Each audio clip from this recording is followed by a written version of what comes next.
नमस्कार दोस्तों, स्वागत करता हूं आप सभी का आपके अपने YouTube चैनल वीसी एजुकेशन में। तो दोस्तों, जैसा कि आप सभी को पता है अच्छे से कि 3 अप्रैल 2025 को पशु परिचर भर्ती का रिजल्ट जारी कर दिया गया था। आप सभी ने वो देख लिया होगा और रिजल्ट के नतीजे भी आप सभी को पते होंगे कि कौन उससे खुश है और कौन उससे खुश नहीं है। तो दोस्तों, उसी के बारे में हम बात करने वाले हैं। उसमें जो नॉर्मलाइजेशन जो हुआ है, क्या उसमें जो नॉर्मलाइजेशन हुआ है, क्या नॉर्मलाइजेशन उचित तरीके से हुआ है या अनुचित तरीके से हुआ है, इस बारे में हम बात करेंगे। इसलिए दोस्तों, वीडियो को एक बार ज़्यादा से ज़्यादा शेयर कर दीजिएगा। मैं आपको पूरी डिटेल में बताऊंगा। पूरे लोगों की जो स्टूडेंट्स की जो भावनाएं हैं, भावनाओं के साथ जो खिलवाड़ हुआ है, उसके बारे में मैं आपको बताऊंगा बिल्कुल कि लोगों की क्या भावनाएं हैं, उन्होंने लोग क्या बोल रहे हैं, क्या उनके कमेंट हैं, वो भी मैं आप सबके सामने प्रस्तुत करूंगा अभी। तो दोस्तों, एक बार वीडियो को ज़्यादा से ज़्यादा आप शेयर कीजिएगा। हम शुरू करते हैं पशु परिचर रिजल्ट के बारे में। ठीक है, आप सभी को पता होगा रिजल्ट जो जारी हुआ है। दोस्तों, जैसे कि हर चीज़ की होड़ चलती है ना कि ज़्यादा से ज़्यादा इस चीज़ में भी हमें फर्स्ट आना है, इस चीज़ में भी हमें फर्स्ट आना है। जो होड़ चलती है, एक मिनट। हम्म कि इस चीज में भी हमें फर्स्ट आना है, इस चीज में भी हमें फर्स्ट आना है। जो होड़ चलती है, उसी होड़ में शायद हमारी जो सरकार है, हमारी जो गवर्नमेंट है, हमारे जो आलोक राज्य हैं, उसी होड़ में वो जो राजस्थान की भर्ती परीक्षाएं हैं उनको भी लेकर जाना चाहते हैं। जैसे कि अभी तक जो पास करते थे, 2 गुने पास कर दिए, 5 गुने पास कर दिए, या फिर 15 गुने पास कर दिए। यार, ये मतलब इसमें भी क्या राजस्थान को फर्स्ट लाना चाह रहे हैं कि मैंने 64 गुने पास कर दिए या 65 गुने पास कर दिए, इसमें भी ज्यादा से ज्यादा लोगों को पास करूंगा और बाद में उनके साथ खिलवाड़ करके कि यार नहीं, तुम तो यार फेल हो गए, यार तुम्हारा सिलेक्शन नहीं हुआ। क्या इसमें भी खिलवाड़ करेंगे लोगों के साथ? इसको भी क्या राजनीति का हिस्सा बनाएंगे? हम्म क्यों पढ़ने वाले विद्यार्थियों के साथ खिलवाड़ किया जा रहा है? जैसे कि आप सभी को पता है कि पहली पारी के स्टूडेंट्स के 9 से 10 नंबर आप लोग कम कर रहे हो, और चौथी पारी के फोर्थ पारी जो हुई थी, फोर्थ शिफ्ट जो हुई थी, उसके आप 10 से 12 नंबर कम कर रहे हो। और और अलग जो पारियां हैं, जैसे कि थर्ड शिफ्ट है, थर्ड शिफ्ट के आप 10 नंबर बढ़ा रहे हो, और जो सिक्स शिफ्ट है उसमें तो आपने रिकॉर्ड ही तोड़ दिया, आप 24 24 27 27 नंबर बढ़ा रहे हो। 27 27 नंबर आप बढ़ा रहे हो, ये कौन सा आपका इंसाफ है? क्या इतना डिफरेंस होता है क्या पेपर के लेवल के हार्ड और इजी और हार्ड होने का? इतना डिफरेंस तो मेरे अकॉर्डिंग नहीं होना चाहिए। ठीक है, आप सभी को पता है कि आप एक चीज बताइए, जो मैं आपसे, जो हमारे अधीनस्थ बोर्ड के जो अध्यक्ष महोदय हैं आलोक राज जी, मैं उनसे ही पूछूंगा, क्या जितने भी टॉपर हैं, जो इंटेलिजेंट इंटेलिजेंट जो बच्चे हैं, वो सभी क्या सिक्स शिफ्ट में ही थे क्या, छठी शिफ्ट में ही थे क्या? जो उनके सबके टॉप रैंक आप देखोगे, first rank six shift, second rank छठवीं शिफ्ट, थर्ड रैंक छठवीं शिफ्ट, सब जो कोई सी भी रैंक आ रही है तो लगभग स्टार्टिंग की 300 रैंक किस में से? छठवीं शिफ्ट में से। क्या टॉपर बैठे होंगे छठवीं शिफ्ट में? क्या आपने सेलेक्ट करके एग्जाम करवाया होगा कि छठवीं शिफ्ट में केवल टॉपरों का एग्जाम करवाना है? ऐसा कुछ हुआ था क्या? एक बार जवाब दीजिए इस चीज का। स्टूडेंट्स पूछ रहे हैं आपसे, जवाब मांग रहे हैं आपसे, जवाब दीजिए आप एक बार। पढ़ने वाले विद्यार्थियों के साथ आप खिलवाड़ कर रहे हैं। क्या ये पहली शिफ्ट में और चौथी शिफ्ट में जो एग्जाम हुआ था, पहली शिफ्ट में और चौथी शिफ्ट में जो एग्जाम दिया था स्टूडेंट्स ने, वो जो अपने नंबर लेके आए थे 115 120 जो नंबर लेके आए थे, वो क्या ऐसे ही पेड़ में लटक रहे थे? वो तोड़ के ले आएगा क्या नंबर? उनके नंबर आपने माइनस कर दिए और आप और लोगों के नंबर प्लस कर रहे हैं। नॉर्मलाइजेशन होता है, लेकिन उसकी भी एक हद होती है, उसकी भी एक सीमा होती है। सीमा क्रॉस नहीं होती है अध्यक्ष महोदय। ठीक है, तो हम आपसे एक ही गुजारिश करेंगे कि स्टॉप नॉर्मलाइजेशन, और पशु परिचर का जो रिजल्ट है, इसको बिना नॉर्मलाइजेशन के जारी किया जाए। या तो हम हमारा हक मांग रहे हैं, किसी से कोई भीख नहीं मांग रहे, तो बिना नॉर्मलाइजेशन के पशु परिचर का रिजल्ट वापस जारी किया जाए, ये आपसे गुजारिश है।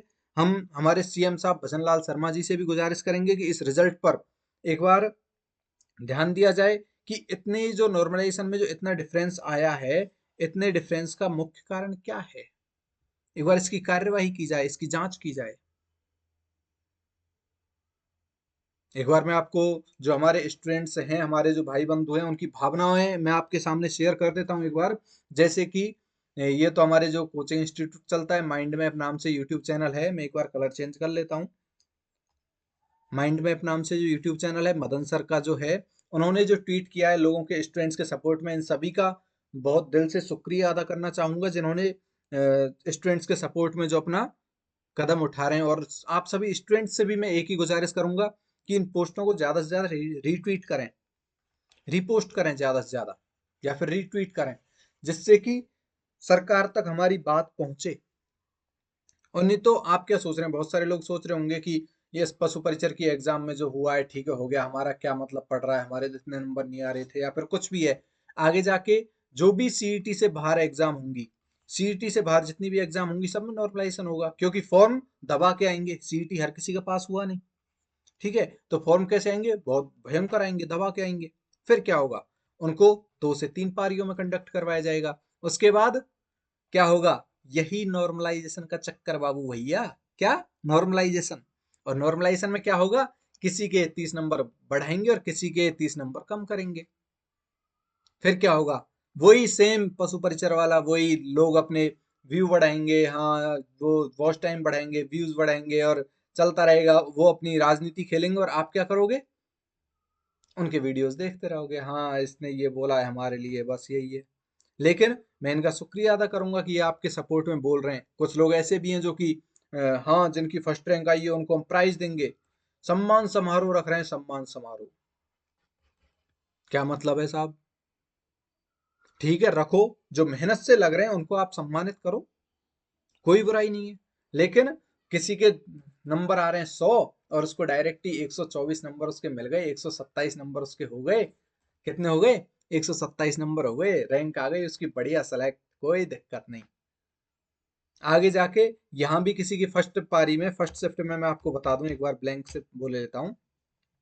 फर्स्ट शिफ्ट में मान लो 115 से 120 नंबर आए, और यहीं किसी के सिक्स शिफ्ट में 115 नंबर आए।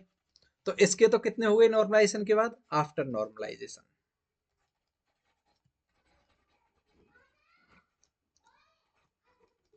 आफ्टर नॉर्मलाइजेशन, ठीक है, और ये बिफोर नॉर्मलाइजेशन, ठीक है। तो इसके तो कितने हुए नॉर्मलाइजेशन के बाद, फर्स्ट शिफ्ट वाले के 106 नंबर, और इसके कितने हो गए, कितने बढ़े, 27 नंबर, तो 142 नंबर। ये तो क्या आ गया, टॉप रैंक, ये तो किस में आ गया, टॉप रैंक में। और ये कहां चला गया, ये कहां चला गया, फेल। आगे जाके इसका इसका तो हो जाएगा क्या, सिलेक्शन, सेलेक्ट हो जाएगा ये तो। और ये वही अपनी भर्ती परीक्षाओं में लगा रहेगा, लगा रहेगा बस। हम्म आगे जाके कोई बात आएगी, लोग इस चीज पे ध्यान नहीं देंगे कि नॉर्मलाइजेशन हुआ था, क्या हुआ था तुम्हारे साथ, तुम्हारे कितने नंबर थे और किसी और के कितने नंबर थे। वो क्या देखेंगे कि ये, हाँ यार ये पढ़ने में इंटेलिजेंट था, सेलेक्ट हो गया, ये रह गया। कोई ध्यान नहीं देगा नॉर्मलाइजेशन पे। सही बात है या नहीं। इसलिए दोस्तों एक बार फिर से आपको कहूंगा, एक बार जो भी ट्वीट ट्वीट कर रहे हैं उनको एक बार फिर से आप रीट्वीट कीजिए, रीपोस्ट कीजिए, ज्यादा से ज्यादा शेयर कीजिए, लोगों तक पहुंचाइए। इस वीडियो को भी ज्यादा से ज्यादा शेयर कीजिए, लोगों तक पहुंचाइए, कि एक बार जो हमारे माननीय मुख्यमंत्री सीएम साहब भजन लाल जी तक भी ये बात पहुंचे, और आरएसएसबी के जो अध्यक्ष महोदय हैं, कौन, आलोक राज जी, कौन, आलोक राज जी तक भी ये बात पहुंचे। वैसे सभी को पता होगा अच्छे से कि उनसे कोई भी बात आएगी तो बाद में एक ही बात आएगी कि आपका पेपर हार्ड था और आपका पेपर इजी था। तो आप एक चीज बताइए, क्या एग्जाम से पहले आपको पता नहीं रहता, आप पेपर जब बनाते हैं उस समय आपको पता नहीं रहता कौन सा पेपर टफ है और कौन सा पेपर इजी है, एग्जाम से पहले पता नहीं रहता। आप सभी पेपर को एक लेवल लेवल समान रखिए ना उस समय ही, कि नहीं हमें ये लेवल रखना है और इस सब्जेक्ट से इतने क्वेश्चन हर पेपर में लेने हैं, ज्यादा कम किसी में नहीं लेने, लेवल सेम रखना है हमें। तो आप उस समय ध्यान नहीं देते क्या इन चीजों पे, जो बाद में ये इतनी बड़ी समस्याएं आपको, इनको, इनका आपको भी सामना करना पड़ता है और स्टूडेंट्स भी इसको झेलते हैं फिर। तो आप उस समय ध्यान दीजिए ना। या फिर अगर थोड़ा बहुत डिफरेंस रहता भी है, मामूली अगर डिफरेंस रहता है, तो उसमें थोड़ा टाइम दीजिए। जैसे कोई एग्जाम 2 को ले रहे हो तो अगली शिफ्ट का 3 तारीख को या 4 तारीख को लो, या अगली शिफ्ट का 6 तारीख को लो, थोड़ा सा गैप हो जाएगा, किसके, पेपर के लेवल के हिसाब से। ये ज्यादा इजी हो जाएगा, ये थोड़ा सा हार्ड, और ये थोड़ा सा और हार्ड। ठीक है, इनको 2 4 5 दिन का एक्स्ट्रा टाइम मिल गया, ये उसको जो जब तक कवर कर लेंगे। इसका मतलब ये थोड़ी है कि आप उसको पेपर को, उसमें इनके नंबर तो डायरेक्ट ही 30 नंबर बढ़ा दोगे और इनके 30 15 कम कर दोगे। हम्म। क्या 45 45 40 40 नंबर कहाँ से आते हैं? एक नंबर पे 1000 आगे पहुंच जाते हैं किसी से। आप 40 40 नंबर पीछे कम ज्यादा कर रहे हो, 40 40 नंबर का डिफरेंस कर रहे हो, तो कितनी कितनी रैंक पीछे जा रहा है वो पता है आपको? 40,000 भी रैंक पीछे जा रहा है वो स्टूडेंट, जो किसी दिन सिलेक्शन की उम्मीद लगा के बैठा था कि हाँ मेरा सिलेक्शन होगा, वो आज क्या कर रहा है? तो अध्यक्ष महोदय, एक बार इस चीज पर ध्यान दीजिए, आप लोगों की एक बार ये भावनाएं देखिए, आपके प्रति क्या भावनाएं, आप कितनी नेगेटिव लेके जा रहे हैं स्टूडेंट्स को। ठीक है, तो ये बिल्कुल बहुत सही ट्वीट किया हमारे मदन सर ने। बिना नॉर्मलाइजेशन के पशु परिचर का वापस रिजल्ट जारी किया जाए, पढ़ने वाले लाखों विद्यार्थियों के साथ अन्याय सहन नहीं करेंगे। हम हमारा हक मांगते नहीं, किसी से भीख मांगते हैं। बिल्कुल इन्होंने जो ट्वीट किया है सही किया है, और आप इसको रीट्वीट कीजिए, ज़्यादा से ज़्यादा रीपोस्ट कीजिए। ऐसे ही जो क्वालिटी एजुकेशन वाले जो हैं, उन्होंने भी हमारे, ये भी बड़ा यूट्यूब चैनल है, इन्होंने भी वो ट्वीट किया है, इसको भी आप ज़्यादा से ज़्यादा रीट्वीट कीजिए। जैसे कि नॉर्मलाइजेशन के नाम पर अन्याय, बिल्कुल सभी परेशान हैं दोस्तों इससे। ये जो नॉर्मलाइजेशन हुआ है, ये बिल्कुल सही तरीके से नहीं हुआ है।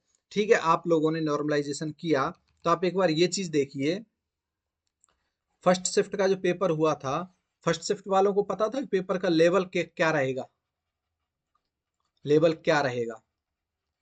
फर्स्ट शिफ्ट वालों को पता था कि कौन से पार्ट से कितने क्वेश्चन आएंगे, कितने क्वेश्चन आएंगे? पता था क्या कुछ? नहीं पता था। ठीक है, क्या इनके में कोई रिपीट हुए थे कि पहले से कोई क्वेश्चन बता दिए थे कि आपको ये क्वेश्चन आपको देखने को मिल सकते हैं इनमें से? ये तीनों फायदे किसको मिले? छठवीं शिफ्ट को। और चौथा फायदा क्या मिला चौथी शिफ्ट को? आप 27 27 नंबर आप उनके बढ़ा रहे हो। उनका पेपर साहब बहुत हार्ड था, उसमें टॉपर ही टॉपर बैठे हैं ना, जो सबके। आप जब आपने रिजल्ट देखा होगा, आप रिजल्ट देखोगे तो लगभग 65 66 और 67, इनसे जिनके रोल नंबर की स्टार्टिंग है, इनके रैंक में है ये सब। क्या आपने ये इन रोल नंबरों से स्टार्टिंग की थी, वो पहले ही सेलेक्ट कर लिए थे क्या ये टॉपर रहेंगे? इनको इनकी छठवीं शिफ्ट में एग्जाम करवानी है, सभी इंटेलिजेंट बच्चे हैं, इतने ज्यादा इंटेलिजेंट है अध्यक्ष महोदय। तो एक बार बताइए, आप इन चीजों का जवाब दीजिए, क्या छठवीं शिफ्ट में इतने ज्यादा इंटेलिजेंट स्टूडेंट हैं कि जितनी भी रैंक आई है लगभग टॉप 300, टॉप 300 जो रैंक आई हैं वो छठवीं शिफ्ट से आई हैं, या फिर तीसरी शिफ्ट से आई हैं?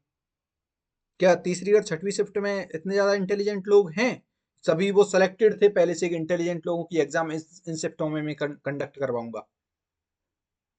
तो अध्यक्ष महोदय, आपसे नम्र निवेदन निवेदन है कि एक बार फिर से इसको चेक कीजिए, जांच कीजिए, और फिर से रिजल्ट जो है वो फिर से जारी कीजिए। जो आप धोखा जो हो रहा है स्टूडेंट्स के साथ, जो पढ़ने वाले जो हैं, जो पढ़ाई कर रहे हैं, उनके साथ ही धोखा मत होने दीजिए, क्योंकि आपके प्रति नेगेटिव होती जा रही है महोदय दुनिया। वो जो नेगेटिव हैं उनको आप एक बार पॉजिटिव लेकर आइए अपने प्रति, एक बार पॉजिटिव लेकर आइए। मैं आपको बता दूं कि आने वाले समय में भी और भी भर्ती आएंगी, इसलिए स्टूडेंट्स यूनियन से मैं कहूंगा कि एक बार इसको ज़्यादा से ज़्यादा रीट्वीट करें, ज़्यादा से ज़्यादा शेयर करें, जिससे कि लोगों तक ये बात पहुंचे और नॉर्मलाइजेशन का जो सिस्टम है खत्म ही हो जाए एक बार, क्योंकि बहुत लोग परेशान होते हैं इससे। आगे जाके फोर्थ ग्रेड की एग्जाम आने वाली है, आगे जाके परिचालक की एग्जाम आने वाली, सीईटी से बाहर जितनी भी एग्जाम होंगी वो सब नॉर्मलाइजेशन के अंदर आएंगी, इतना मैं बता देता हूँ आपको पहले ही। और नॉर्मलाइजेशन में जो नुकसान जो झेलना पड़ता है ना, वो हमेशा किसको झेलना पड़ता है? पढ़ने वाले स्टूडेंट को। ईमानदारी से जो नंबर आए हैं वो दे दो, हम केवल यही चाहेंगे किससे? अध्यक्ष महोदय से। आप जो हम ईमानदारी से जो कोई नंबर लेकर आ रहा है, 120 कोई नंबर लेके आ रहा है, उसमें भी आप काट पीट के 106 नंबर कर रहे हो, ये कौन सी तो क्या आपकी? ये कौन सा तरीका है? तो कम से कम जो ईमानदारी से लेकर आ रहा है वो तो दे दो यार, उसके हिसाब से तो रैंक बनाओ कम से कम। आप उसमें से भी काट लो और सामने वाले के और बढ़ा दो। ये पेड़ में से लेके आया है, तोड़ तोड़ के इसमें से ले लेके और बांट दो आप दुनिया में। हम्म। हर कोई यही चाहता है कि आप कम से कम कोई ईमानदारी से अपना, अगर कोई कुछ कर रहा है तो ईमानदारी से उसका उसको उसका हक मिले। तो एक बार इस चीज पे ध्यान दीजिए। जो एग्जाम में 110, 115 और 120 नंबर, जो 125 नंबर जो लेकर आ रहे हैं, वो सब अपनी मेहनत से लेके आ रहे हैं। वो अपनी मेहनत से लेके आ रहे हैं, उनके पास भी ये नंबर फ्री में नहीं आ रहे। वो दिन रात लाइब्रेरी में बैठे रहते हैं, लाइब्रेरी में बैठे रहते हैं वो दिन रात। वो बाहर कहीं रूम लेकर रहते हैं, कोचिंग का खर्चा देते हैं वो, लाइब्रेरी की फीस देते हैं वो। उनके पास भी कुछ फोकट का नहीं आ रहा है साहब। तो एक बार इस चीज पे आप संज्ञान लीजिए, ध्यान दीजिए इस चीज पे।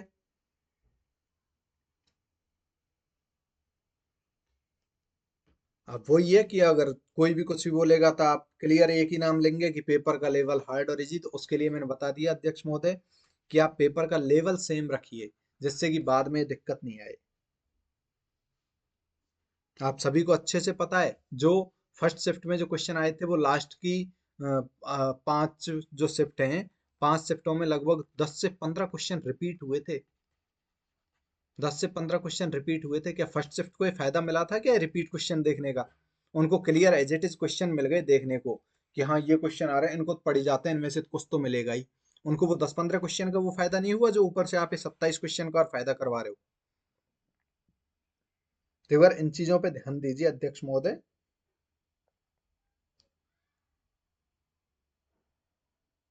यही मैं आपसे गुजारिश करूंगा एक बार। ये चीज आप देख लेना आराम से, आप खुद आप एक बार रिजल्ट का आकलन करना कि जो रिजल्ट जो आया है, कंप्लीट रिजल्ट जो आया है, रिजल्ट जो आया है उसमें लगभग 70 से 80% स्टूडेंट केवल थर्ड और सिक्स शिफ्ट से हैं। थर्ड और सिक्स शिफ्ट से हैं 70 से 80% स्टूडेंट। तो केवल ऐसा नहीं हो सकता कि तीसरी और छठवीं शिफ्ट में ही सारे इंटेलिजेंट बैठे हों।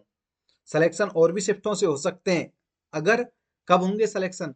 अगर आपका सिस्टम सही हो, आपका सिस्टम सही हो, मतलब आपका जो नॉर्मलाइजेशन का तरीका है, नॉर्मलाइजेशन का जो तरीका है वो सही हो, या फिर नॉर्मलाइजेशन खत्म हो, नॉर्मलाइजेशन खत्म हो। इन चीजों पे एक बार आप ध्यान दीजिए अच्छे से। नहीं तो बिहार जैसी स्थिति राजस्थान में आने में भी समय नहीं लगेगा। स्टूडेंट्स हैं अध्यक्ष महोदय। मैं किसी को प्रेरित नहीं करूंगा इस चीज के लिए कि ये काम हो, कोई आंदोलन वगैरह कुछ भी हो। लेकिन मैं एक ही चीज बोलूंगा कि अन्याय नहीं होना चाहिए स्टूडेंट्स के साथ। क्या? अन्याय नहीं होना चाहिए स्टूडेंट्स के साथ। मैं यही बोलूंगा बस। एक बार आप लोगों की भावनाएं देखिए, आप स्टूडेंट्स की कितने परेशान हैं स्टूडेंट्स आपसे। आलोक राज जी, आरएसएसवी, न्याय संगत समाधान की दिशा में कदम उठाएं। हमारे क्वालिटी एजुकेशन वाले जो सर हैं उन्होंने लिखा है क्लियर। ठीक है, तो एक बार इस चीज पे आप संज्ञान लीजिए इस मामले में, और न्याय संगत समाधान की दिशा में कदम उठाएं आप। ठीक है। फिर हरीश चौधरी जाखड़ जी ने लिखा है रिजल्ट नहीं निकाला, बच्चों का गला घोंटा है। देखिए आप अध्यक्ष महोदय एक बार, कितने परेशान हैं लोग, स्टूडेंट्स कितने परेशान हैं, बच्चों का गला घोंटा है। कैसी बातें हो रही हैं? तो एक बार आप ध्यान दीजिए इन चीजों पे। जिसने मेहनत से 1 साल से सब कुछ छोड़कर तैयारी की, उसके नॉर्मलाइजेशन के नाम पर 10 नंबर काट लिए, उजाड़ दी बेचारे की जिंदगी। 10 नंबर से वह बच्चा हजारों बच्चों से नीचे चला गया और सिलेक्शन नहीं दे पाया। जिसका दोषी सिर्फ क्या है? आपके सिस्टम को दोषी ठहराया जा रहा है अध्यक्ष महोदय। इसलिए एक बार इस सिस्टम में क्या कीजिए, आप सुधार कीजिए। ठीक है। इधर ये मैंने आपको बता दिया है। ये करंट जनरल नॉलेज। कौन सा कुशल नेतृत्व है साहब? बने बनाए घर उजाड़ दिए लोगों के। जिन लोगों को, जिन स्टूडेंट्स को उम्मीद थी कि मेरे 120 नंबर आ रहे हैं, मेरा सिलेक्शन हो जाएगा, उनके साथ क्या हुआ? उनके 105 नंबर पे लाके रख दिया उनको। 105, 106, 107 पे लाके रख दिया। गई उनकी तो उम्मीद। हम्म। ठीक है। इसलिए एक बार ध्यान दीजिए अध्यक्ष महोदय, आपसे फिर से मैं यही गुजारिश करूंगा कि रिजल्ट बिना नॉर्मलाइजेशन के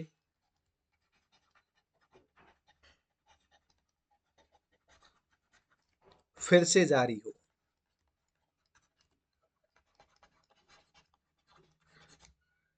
एक बार शेयर कीजिए दोस्तों ज्यादा से ज्यादा, जिससे कि इस चीज में हमारा रिजल्ट हमें मिले। ठीक है, ये देखिए हेमंत शुक्ला जी ने डाली है पोस्ट। क्या है? महोदय, अगर सच में आप बेरोजगार के हितैषी हैं, अगर आप सच में बेरोजगार के हितैषी हैं अध्यक्ष महोदय, तो इस परीक्षा में हुए नॉर्मलाइजेशन की प्रक्रिया की गहनता से जांच कराई जाए और सुनिश्चित किया जाए कि ये किसी गलत मंशा से फायदा उठाने के लिए नहीं किया गया है, या फिर इसमें कोई बड़ी खामी रही है। एक बड़ा अन्याय फर्स्ट और फोर्थ शिफ्ट वालों के साथ हुआ है। देखिए एक बार अध्यक्ष महोदय, इस ये जो इन्होंने लिखा है हेमंत शुक्ला जी ने, ये जोराराम कुमावत मंत्री महोदय हैं। एक बार आप इस चीज पे भी ध्यान दीजिए आप भी, कि ये जो इन्होंने लिखा है बिल्कुल सही लिखा है, कि ये आपको दोषी ठहराने की बात कर रहे हैं। एक बार आप इस चीज पे गहनता से ध्यान दीजिए कि क्या आपका सिस्टम ही गलत है, या फिर कोई बाई मिस्टेक कुछ हुआ है।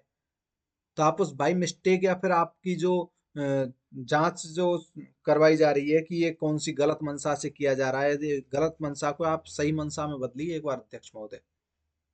ठीक है, ये देखिए बिल्कुल इन्होंने बहुत सही डाला है कि नॉर्मलाइजेशन की प्रक्रिया पर आप सभी की क्या राय है। एक बार राय आप हमारे भी कमेंट में बताएं कि आपकी क्या राय है, जो मैंने कहा है वो बिल्कुल सही है या गलत है।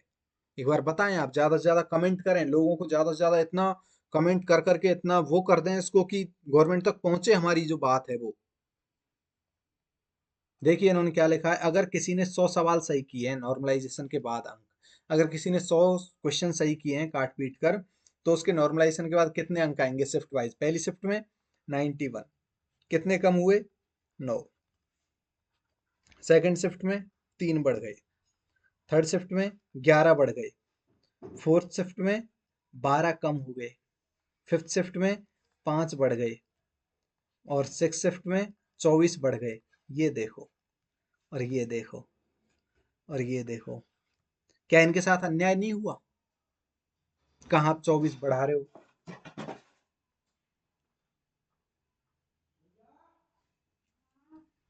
हम्म।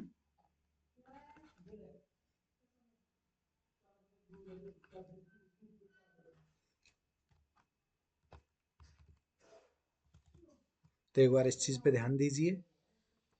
ठीक है, पहले जो पटवार भर्ती हुई थी उसी में उसमें भी ऐसा ही कुछ घोटाला हुआ था। ये परिचर सीधी भर्ती में जो हुआ है, इसके लिए भी हम आपके सिस्टम को ही दोषी ठहराने की बात यहाँ हो रही है। तो इस चीज पे भी एक बार आप ध्यान दीजिए। ठीक है, आगे हम बात करेंगे। अजय मीणा जयपुर जी ने भी कुछ डाला है। क्या रिजल्ट जारी किया है? सीधा साधा फर्जीवाड़ा है। देखिए एक बार आप अध्यक्ष महोदय, सीधा साधा फर्जीवाड़ा है। गलत आपको ठहराया जा रहा है, इसलिए मैं आपको बोल रहा हूँ कि ये जो लोगों की सोच जो नेगेटिव हो रही है, इसको पॉजिटिव लेकर जाइए, जिससे कि राजस्थान जो गवर्नमेंट है, राजस्थान की जो सरकार है, राजस्थान जो है वो सिस्टम से चलता रहे वहाँ का सिस्टम। इतना बड़ा चेंजेस आप मत लाइए कि कहीं आपके +24 और कहीं आपके -12, 36 नंबर का अंतर आप मत लेकर आइए। यही है, मैं आपसे अपील करूंगा फिर से। ठीक है, आगे ये भी देखिए, दिल पटेल, इन्होंने भी कुछ लिखा है ऐसे ही, कि पहली और चौथी पारी में 7 से 14 नंबर कम कर दिए गए, छठी पारी में 14 नंबर बढ़ा दिए। 14 नंबर नहीं सर, इसमें 24-27 नंबर लगभग बढ़ाए हैं। तो इन चीजों पर आप ध्यान दीजिए, अन्याय का समाधान करिए। ये जो स्टूडेंट्स के साथ अन्याय हुआ है इसका आप समाधान कीजिए। ये देखो इन्होंने, अजय सैनी ने बहुत बढ़िया लिखा है, सर तीसरी और छठवीं शिफ्ट से 85% स्टूडेंट्स का सिलेक्शन हो रहा है, बाकी शिफ्ट से 15%। ये क्या न्याय हुआ सर? इससे अच्छा है शिफ्ट वाइज रिजल्ट दो, या फिर नॉर्मलाइजेशन प्रोसेस को सही करो। इस नॉर्मलाइजेशन देखकर लगता है अब 150 में से 150 नंबर लाने से सिलेक्शन होगा। बिल्कुल सही लिखा है अजय सैनी ने। ठीक है, आगे हम बात करेंगे। ये इन्होंने एक और चीज लिखी है, कैसा रिजल्ट सर? फोर्थ शिफ्ट में 135 वाला सेलेक्ट होता है, और ये इधर कट कट गया है थोड़ा सा दोस्तों, इधर शायद 135 वाला सेलेक्ट नहीं होता है और एक शिफ्ट में 114 वाला भी अंडर 300 रैंक लाता है। ये इधर लिखा हुआ है, देखो एक बार। फोर्थ शिफ्ट में 135 वाला सेलेक्ट नहीं होता और एक शिफ्ट में 114 वाला भी अंडर 300 रैंक लाता है। ये कैसा नॉर्मलाइजेशन हुआ? जिसने पढ़ाई की वो रह गया और कुछ के बिना नंबर ही सेलेक्ट हो गए। कब तक सहन करें? बिल्कुल सही लिखा है जैसे। तो दोस्तों, एक बार फिर से मैं आपको आपसे गुजारिश करूंगा कि वीडियो को ज़्यादा से ज़्यादा शेयर करें। एक बार गवर्नमेंट तक पहुंचाएं हमारी अपील को। क्या? गवर्नमेंट तक पहुंचाएं, जिससे कि कम से कम गवर्नमेंट को पता तो चले कि क्या स्टूडेंट्स के साथ क्या हो रहा है। इसलिए ज़्यादा से ज़्यादा शेयर करें। शेयर फॉर ऑल स्टूडेंट्स, ऐसे नहीं कि आप केवल पशु परिचर वालों के साथ करें। पशु परिचर वाले ही नहीं, इसके साथ जो पटवार का देने वाले हैं, इसके साथ जो फोर्थ ग्रेड का देने वाले हैं, इसके साथ जो परिचालक का जो एग्जाम देने वाले हैं, सबके साथ एक बार वीडियो को शेयर करें, जिससे कि आगे जो समस्या होने वाली है उस समस्या से बिल्कुल निपटारा हो जाए। नॉर्मलाइजेशन क्या हो जाए? खत्म हो जाए। नॉर्मलाइजेशन क्या हो जाए? खत्म हो जाए। यही आपसे गुजारिश है। मैं आपसे फिर से अध्यक्ष महोदय और मंत्री महोदय आपसे यही गुजारिश करूंगा कि रिजल्ट को फिर से जारी करें बिना नॉर्मलाइजेशन के। बहुत बहुत धन्यवाद आप सभी का। मिलते हैं अगली क्लास में। जय हिंद, जय भारत।